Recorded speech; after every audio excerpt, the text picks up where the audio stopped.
Assalamualaikum warahmatullahi wabarakatuh. Perkenalkan, nama saya Novi Ramdhani Al-Hijrah dengan NIM C1L023063, Prodi Pendidikan Ekonomi, Fakultas Ekonomi dan Bisnis Universitas Jenderal Sudirman.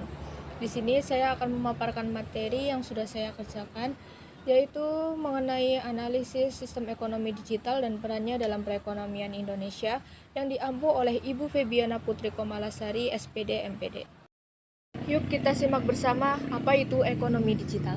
Ekonomi digital adalah sistem ekonomi yang menggunakan teknologi digital seperti internet, aplikasi, dan platform online dalam aktivitas produksi, distribusi, dan konsumsi. Berbeda dengan ekonomi konvensional yang bergantung pada aktivitas fisik dan tunai, ekonomi digital memungkinkan efisiensi tinggi, transaksi online, dan jangkauan pasar yang lebih luas. Contohnya, jika dulu kita harus pergi ke toko untuk berbelanja, sekarang kita cukup menggunakan aplikasi seperti Tokopedia atau Shopee. Lalu, contoh penerapan ekonomi digital di Indonesia apa saja sih?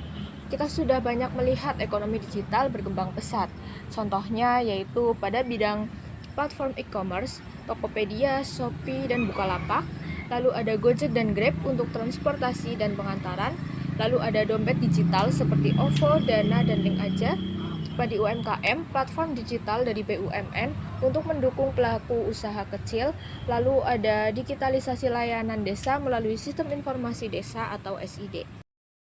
Yang selanjutnya kita akan membahas mengenai peran ekonomi digital dalam sistem perekonomian.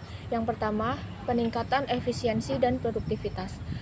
Teknologi digital dapat membantu pelaku usaha untuk meningkatkan efisiensi dalam menjalankan usahanya, seperti melalui otomatisasi proses produksi, distribusi, dan pemasaran.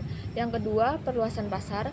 Pelaku usaha termasuk UMKM dapat menjangkau konsumen secara nasional dan internasional tanpa harus membuka cabang fisik. Yang ketiga, penciptaan lapangan pekerjaan baru. Ekonomi digital dapat menciptakan lapangan kerja baru di berbagai sektor seperti sektor informasi, e-commerce, transportasi online, dan logistik. Yang keempat, ada peningkatan inovasi. Ekonomi digital mendorong munculnya startup dan solusi teknologi baru untuk berbagai sektor seperti kesehatan, pendidikan, dan pertanian. Oke, setelah tadi kita membahas mengenai apa itu ekonomi digital dan contoh penerapannya yang ada di Indonesia dan apa aja sih perannya, lalu kita akan membahas mengenai tantangan dalam mengembangkan ekonomi digital di Indonesia. Nah, meskipun memiliki potensi besar, Indonesia masih menghadapi beberapa tantangan dalam mengembangkan ekonomi digital. Di antaranya yaitu yang pertama ada infrastruktur. Infrastruktur internet di Indonesia masih belum merata, terutama di daerah pedesaan. Yang kedua, keterampilan digital.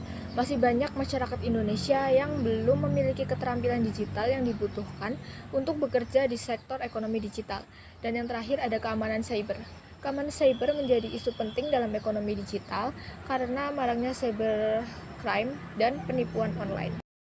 Tanggapan pribadi saya tentang bagaimana sistem ekonomi digital berdampak pada masa depan perekonomian Indonesia.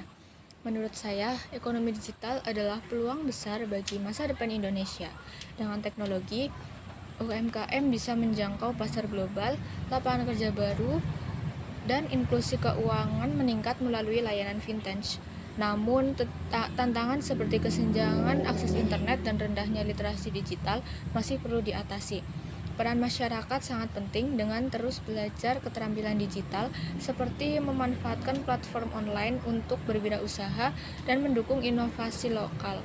Kita semua bisa menjadi bagian dari pertumbuhan ekonomi digital yang inklusif dan berkelanjutan. Sekian dari saya. Wassalamualaikum warahmatullahi wabarakatuh.